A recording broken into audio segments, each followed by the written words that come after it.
باطل سے کبھی حق نہ دبا ہے نہ دبے گا، روکے سے یہ سیلاب رکا ہے نہ رکے گا۔ سینوں میں محمد کی لگن اور بڑھے گی، سینوں میں محمد کی لگن اور بڑھے گی۔ آندھی سے یہ شعلہ نہ بجھا ہے نہ بجھے گا، کانٹے نہیں تم راہ میں بارود بچھا دو، کانٹے نہیں تم راہ میں بارود بچھا دو۔ پیچھے قدم اپنا نہ ہٹا ہے نہ ہٹے گا، پیچھے قدم اپنا نہ ہٹا ہے نہ ہٹے گا۔ الحمدللہ نحمده ونستعینه ونستغفره ونؤمن به ونتوکل علیہ ونعوذ باللہ من شرور انفسنا ومن سیئات اعمالنا،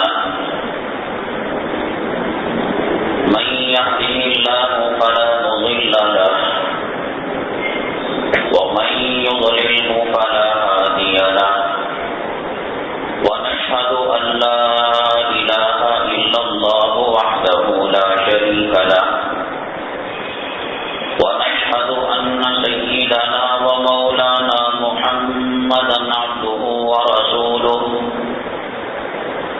صلى الله عليه وعلى آله وأصحابه وبارك وسلم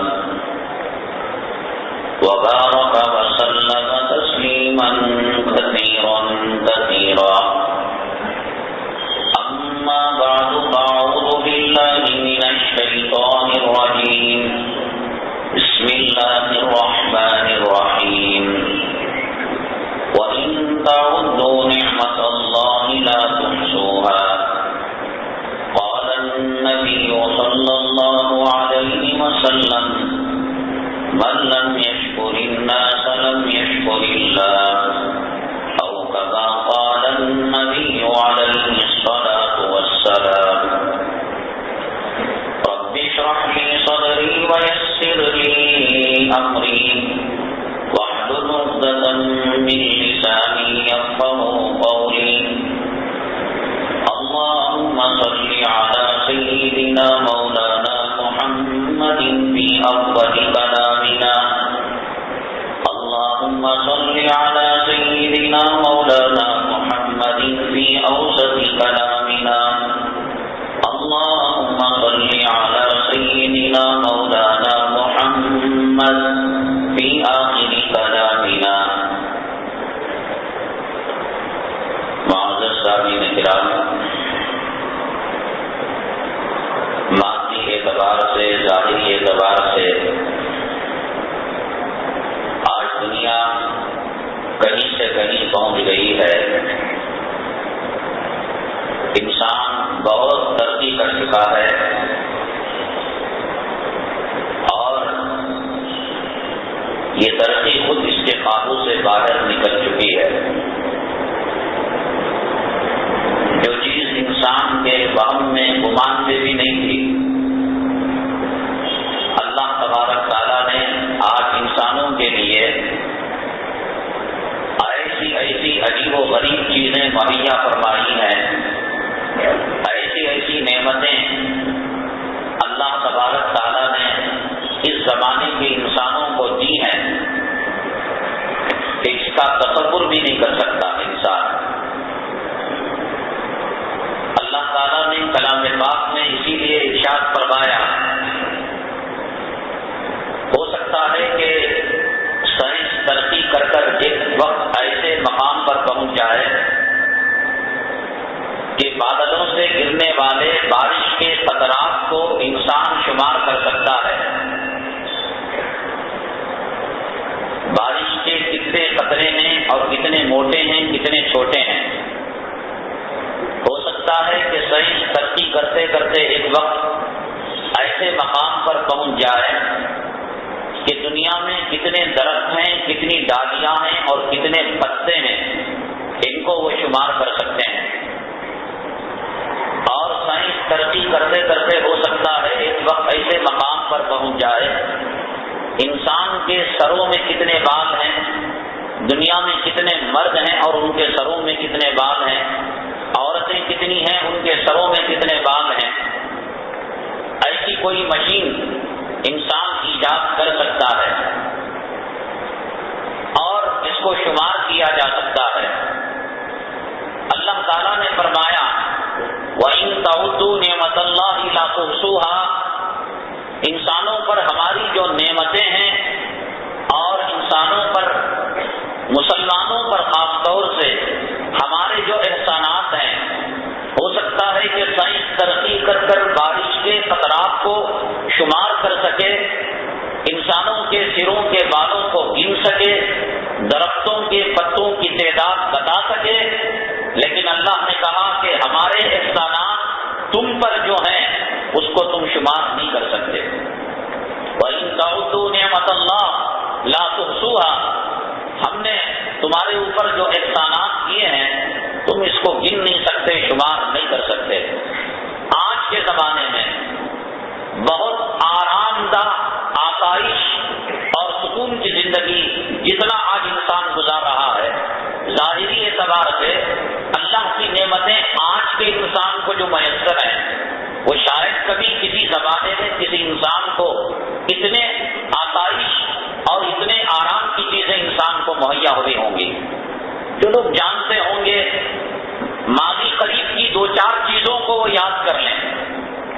پہلے انسان کو غسل کرنا تھا، وہ جا کر ٹال سے لکڑیاں لیتا، لکڑیاں سوکھی، لکڑیاں بھیگی، اور گھر کی عورتیں ساری محنت میں لگی ہوئی ہیں، پھونک مار رہی ہیں، سارے گھر کے اندر دھواں آ گیا ہے اور راہ ادھر ادھر بکھیر رہی ہے۔ ایک پانی نہانے کے لیے اور ایک غسل کرنے کے لیے اتنا جھمیلا ایک جہاد سے اور ایک مجاہدے سے کم نہیں ہوتا تھا۔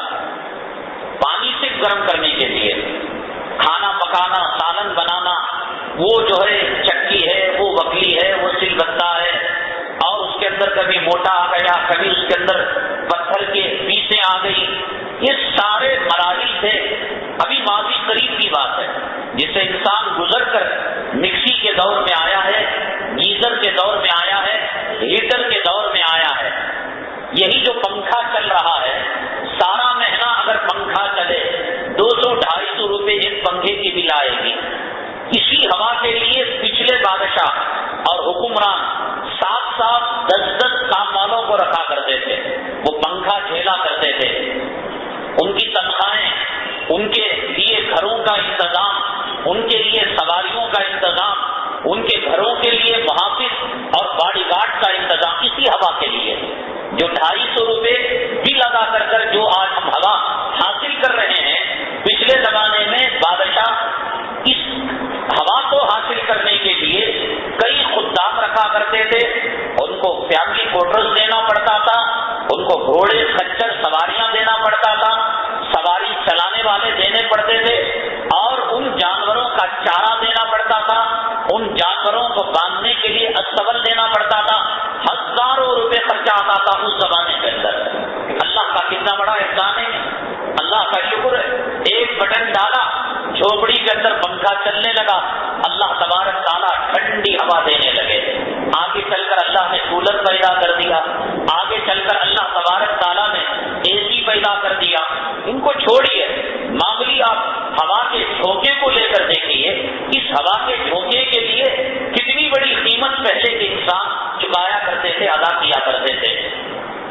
آپ جانتے ہیں کہ لکھنؤ کے اندر بھول بھلیا نام کا ایک جو ہے، پہلے کے جو نواب راجے مہاراجے ہوا کرتے تھے، وہ اپنی بیویوں کے ساتھ اور اپنی باندیوں کے ساتھ کھیلنے کے لیے، اس زمانے کے اندر وہ کمپیوٹر کا دور نہیں تھا اور سائنس کا زمانہ نہیں تھا، لڑکیوں سے چھیڑ چھاڑ کرنا، کبوتر اڑانا، پانکھتے اڑانا، پتنگ اڑانا اور چوتر کھیلنا، شطرنج کھیلنا، یہی تو پہلے بادشاہ لوگوں کا کام تھا۔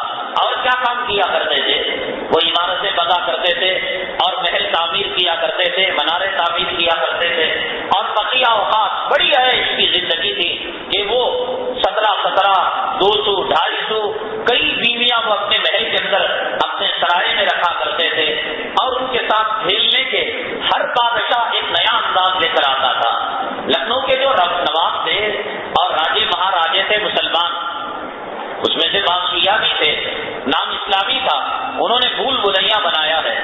وہاں بادشاہ اپنی بیویوں کے ساتھ کھیلا کرتا تھا، اس میں کسی خانے میں جا کر بیوی چھپ جاتی، یہ جا کر اس کو پکڑتا، اور بادشاہ جا کر کہیں چھپ جاتا، بیویاں جا کر اس کو پکڑتی، چھیڑ چھاڑ ہوتی، ہاتھا پائی ہوتی، ڈھیر تماشا۔ اس کے سامنے بادشاہ کا نواب کا ایک محل ہے، محل کا کوئی کام نہیں، نہ بادشاہ وہاں پر سوتا ہے، نہ وہاں کھاتا ہے، کھانے کی جگہ اور ہے، کھیلنے کی جگہ اور ہے، آرام کرنے کی جگہ اور ہے، فیصلے کرنے کا تخت اور ہے۔ وہ جگہ یہ ہے کہ بادشاہ کو جب خطرہ ہوتا ہے دشمنوں کی طرف سے تو ایک تخت پر آ کر بادشاہ بیٹھ جاتا ہے۔ بادشاہ جہاں پر بیٹھتا ہے آنے والی دشمن فوج اس کو نظر آتی ہے۔ کیسے؟ اگر آمنے سامنے ہو، یہ دشمن کو دیکھ سکتا ہے تو ظاہر سی بات ہے دشمن بھی اس کو دیکھ سکتا ہے۔ میں آپ کے سامنے بیٹھا ہوں، میں آپ کو اگر دیکھ رہا ہوں تو آپ مجھے دیکھ سکتے ہیں۔ اگر میں اتنی دور چلا جاؤں کہ آپ مجھے نہیں دیکھ سکتے تو میں بھی آپ کو دیکھ نہیں سکتا۔ تو اس زمانے کے اندر ٹیکنیک یہ بنائی گئی، اس زمانے کے جو انجینئر اور ماہرین تھے انہوں نے یہ ٹیکنیک بنائی، بادشاہ کو ایک ایسے مقام پر محراب بنایا کہ بادشاہ وہاں پر بیٹھے تو ہوائیں پانی کے جھونکوں سے ہو کر اس تک پہنچے اور ٹھنڈی پہنچے۔ بادشاہ آنے والی فوج کو تو دیکھے لیکن بادشاہ کو وہ فوج نہ دیکھ سکے، وہ دشمن نہ دیکھ سکے۔ ایسی ٹیکنیک اپنائی کہ اس کے اندر پانی کا چشمہ رکھا، پانی کا کنواں رکھا، اس پانی میں آنے والی فوج کا سایہ پڑا کرتا تھا، اور بنایا انجینئر اس طریقے سے کہ اس کے اندر بادشاہ کا سایہ نہیں پڑا کرتا تھا۔